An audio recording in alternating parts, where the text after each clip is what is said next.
चलिए, हमारे previous video में हमने रेस्पिरेशन के बारे में डिटेल से पढ़ा। आज अब हमारा नया टॉपिक लेते हैं, दैट इज एंजाइम। एंजाइम तो पहले परिभाषा समझ लेते हैं, एंजाइम क्या होते हैं। देखिए, एंजाइम ऐसे सब्सटेंसेस होते हैं जो किसी भी बायोकेमिकल रिएक्शन की दर को बढ़ा देते हैं बिना स्वयं में परिवर्तन के, यानी उनमें कोई चेंज नहीं आता, लेकिन बायोकेमिकल रिएक्शन की रेट को वो बढ़ा देते हैं। नंबर एक, ये तो हो गई डेफिनेशन। ठीक है, अब हम एंजाइम की प्रॉपर्टीज देखते हैं कि सभी एंजाइम प्रोटीन के बने होते हैं। नंबर एक, सभी प्रोटीन एंजाइम नहीं होते, लेकिन सभी एंजाइम प्रोटीनों से बने होते हैं। अब ये अलग बात है, आगे पढ़ेंगे कि उनकी एक्टिविटी के लिए उनमें कुछ दूसरे मटेरियल भी जुड़ते हैं, कौन से होते हैं बाद में देखेंगे। तो नंबर एक, सभी एंजाइम प्रोटीन प्रकृति के होते हैं। ठीक है। नंबर दो, ये कोलॉइडल सब्सटेंसेस होते हैं। अब कोलॉइडल सब्सटेंसेस मतलब आप समझ गए होंगे, कोलॉइडी कण जिनका एक निश्चित साइज होता है। तो क्योंकि ये कोलॉइडी गुण दर्शाते हैं, तो ये सेंसिटिव होते हैं किसके प्रति? पीएच और टेम्परेचर, यानी ये निश्चित पीएच और निश्चित टेम्परेचर पर काम करेंगे। अगर उसमें फ्लक्चुएशन आया तो ये भी काम नहीं कर पाते सही तरीके से। चलिए, नंबर तीन, सभी एंजाइम जो है वो उनकी टर्शियरी स्ट्रक्चर के रूप में और ग्लोबुलर फॉर्म में होते हैं, ग्लोबुलर प्रोटीन के फॉर्म में होते हैं। आप कह सकते हैं कि इनमें प्रोटीन जो है वो चतुर्थक संरचना के रूप में होता है। प्रोटीन की संरचना आपने पढ़ी होगी, पहले तो सिंपल अल्फा हेलिकल, फिर ये बीटा शीट्स, दो अलग अलग डायरेक्शन में बीटा शीट्स होती है, फिर ये आपने पढ़ा होगा टर्शियरी स्ट्रक्चर जिसमें वो फोल्डेड हो जाता है कई तरह से और उसमें बॉन्ड बनते हैं। तो कॉम्प्लेक्स टर्शियरी स्ट्रक्चर होती है और ग्लोबुलर प्रोटीन के फॉर्म में एंजाइम पाए जाते हैं। अगली विशेषता,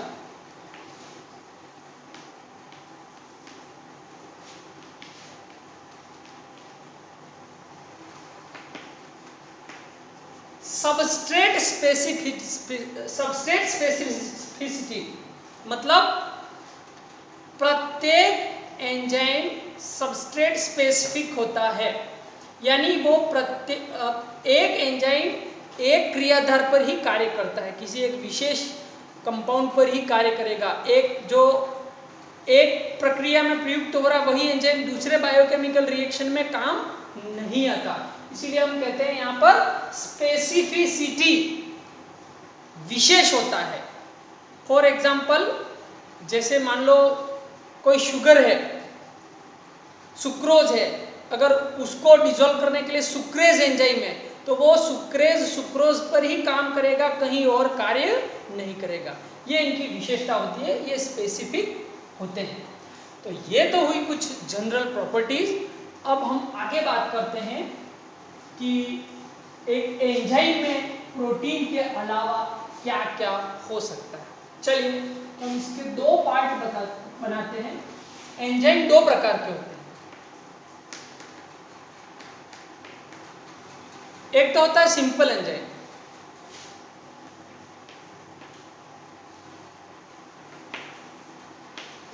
दूसरा होता है कॉन्जुगेटेड एंजाइम। सिंपल एंजाइम वो होता है जिसमें क्या होता है, केवल प्रोटीन, शुद्ध प्रोटीन से मिलकर बने होते हैं, उनको सिंपल एंजाइम कहते हैं। और कॉन्जुगेटेड में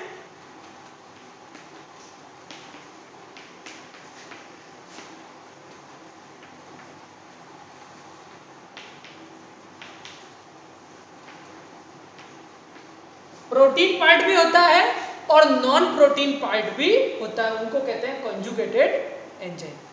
अब जो नॉन प्रोटीन पार्ट है उसके आधार पर पुनः इसके तीन प्रकार होते हैं। नाम लिख देता हूं पहले।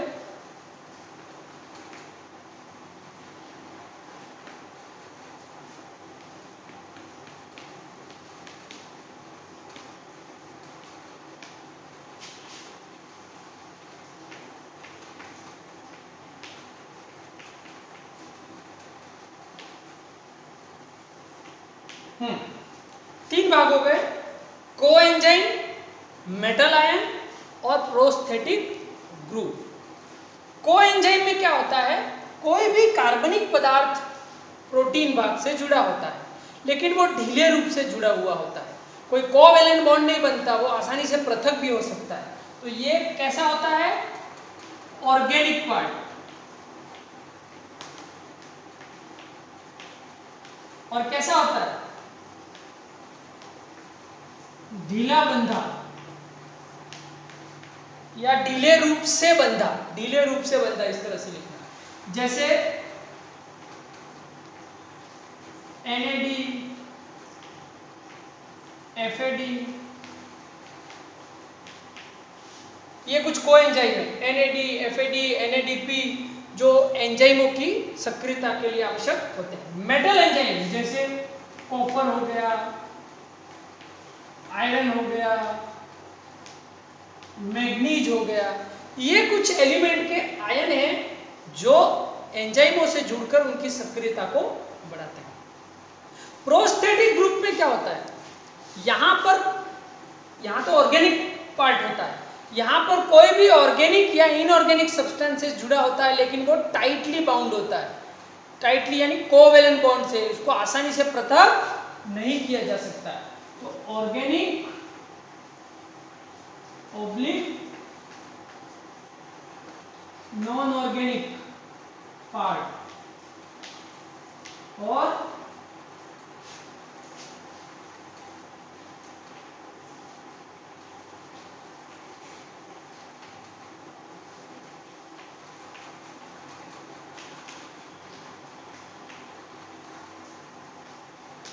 दूसरी विशेषता, दृढ़ता से जुड़ा हुआ होता है, ढीले रूप से नहीं, ये ढीले रूप से जुड़ा हुआ होता है, आसानी से पृथक किया जा सकता है। इसका एक स्क्रीनशॉट ले लीजिए आप, ये इसका स्ट्रक्चरल एक आइडिया हो गया कि क्या क्या पार्ट हो सकते हैं। हाँ, एक शब्द और कि सिंपल एंजाइम है उसमें केवल प्रोटीन है, और कॉन्जुगेटेड में दोनों हैं। इस प्रकार के एंजाइम के लिए शब्द काम में लेते हैं होलो एंजाइम। इसको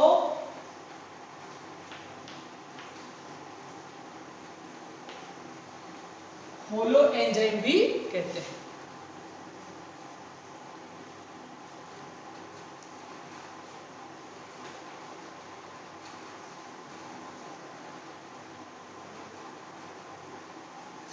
एक्चुअली चलिए थोड़ा सा मैं अलग अलग कर देता हूं। इसका जो प्रोटीन पार्ट है उसको कहते हैं एपो एंजाइम,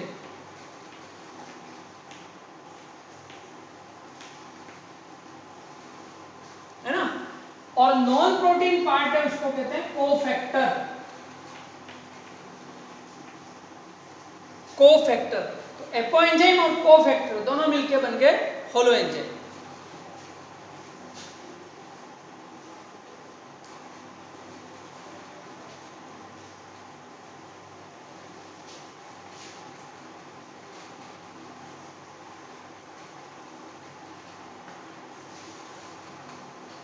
चलिए अब हम एंजाइम कैसे काम करता है, क्रियाविधि पढ़ेंगे, है ना, एंजाइम की क्रियाविधि।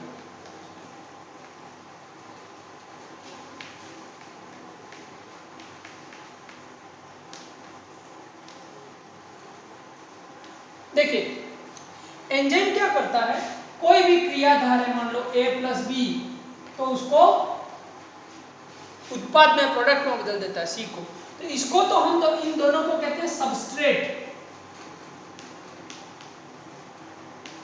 इसको हिंदी में कहते हैं क्रियाधार, और इसको कहते हैं प्रोडक्ट, उत्पाद, है ना। इसको आप क्रिया कारक भी कह सकते हैं, और एंजाइम को ई से दर्शाते हैं। तो एंजाइम क्या करता है, क्रिया कारकों को उत्पाद में बदल देता है। अब ऐसा होता कैसे है कि मान लो A प्लस B दो क्रियाकारकों को मिलाओ तो इनमें कुछ नए बंध बनते हैं, फिर वो बंध टूटते हैं और अल्टीमेटली इनसे नया प्रोडक्ट बन जाता है। यानी रासायनिक अभिक्रिया में मुख्य रूप से जो काम होता है वो बंधों का बनना और जुड़ना होता है, और इसी पार्ट पर एंजाइम काम करता है। वो कैसे करता है उसको चित्र से समझेंगे, एक ग्राफ से समझते हैं। मान लो कोई क्रियाकारक है, तो क्रियाकारक आपस में रासायनिक बंध बनाते हैं जिससे बीच में एक संक्रमण अवस्था बनती है। ये वो अवस्था है, इसको कहते हैं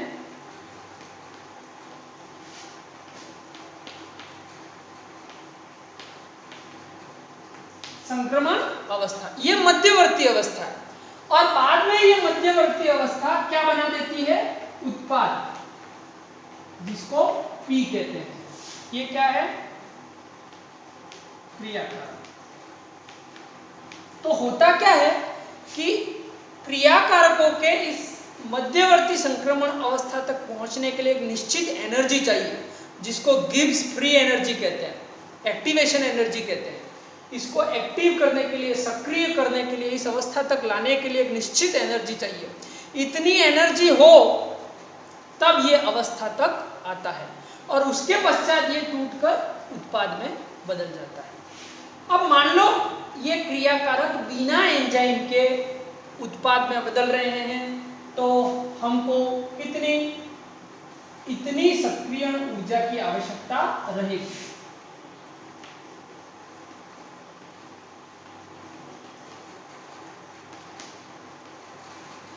अब मान लीजिए कि यही प्रक्रिया किसी एंजाइम की उपस्थिति में हो रही है, तो अब देखना परिस्थिति क्या होती है।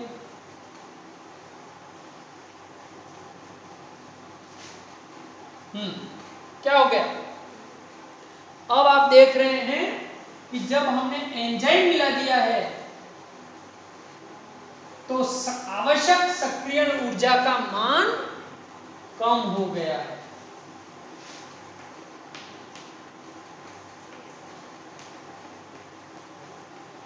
इसका मतलब एंजाइम क्या करते हैं कि किसी भी रासायनिक अभिक्रिया में ये जो ट्रांजिशन स्टेट है, संक्रमणकारी अवस्था, उस तक पहुंचने के लिए आवश्यक जो संक्रियण ऊर्जा है, एक्टिवेशन एनर्जी है, उसको वो कम कर देते हैं, जिससे कम समय में उत्पाद बन जाता है। So basically the enzyme works by lowering the activation energy of transition state. सक्रियण ऊर्जा के मान को कम कर देते हैं। देखिए यहाँ पर ये संक्रियण ऊर्जा कब है, ये संक्रियण ऊर्जा कब है, बिना एंजाइम के, और ये संक्रियण ऊर्जा कब है, एंजाइम की उपस्थिति में।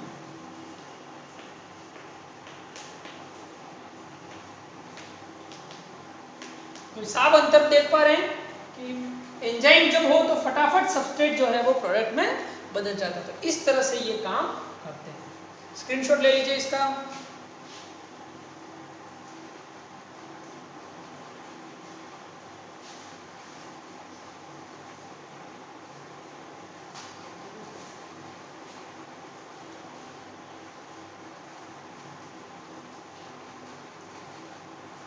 चलिए, अब एंजाइम और सबस्ट्रेट कैसे काम करते हैं उसके बारे में कुछ मॉडल और भी आए।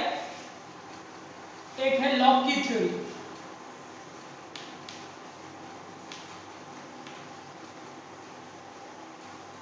ताला चाबी सिद्धांत।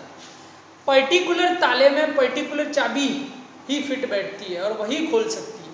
तो एंजाइम और सबस्ट्रेट में भी ऐसा ही होता है। मान लो सबस्ट्रेट ऐसा है, ऐसा है, तो उसमें उसी आकार की एंजाइम उससे जुड़ सकता है। ये सबस्ट्रेट, ये एंजाइम, आप देख सकते हैं इनकी संरचना समान है। तो ये लॉक की थ्योरी है कि एंजाइम लॉक और ताला और चाबी की तरह काम करते हैं। सॉकेट उनके ऐसे बने होते हैं कि पर्टिकुलर सबस्ट्रेट के लिए पर्टिकुलर एंजाइम ही काम करता है। एक और थ्योरी है पोस्टलैंड ने दी थी जिसको कहते हैं इंड्यूस्ड फिट मॉडल।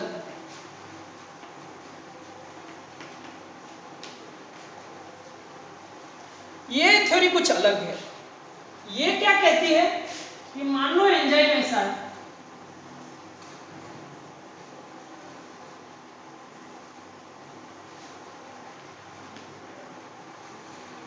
और सबस्ट्रेट ऐसा है, तो जब कोई एंजाइम सबस्ट्रेट के संपर्क में आता है तो एंजाइम प्रेरण देता है किसको, सबस्ट्रेट को, और उसकी संरचना ऐसी बना देता है कि वो एक दूसरे में फिट हो जाए। यानी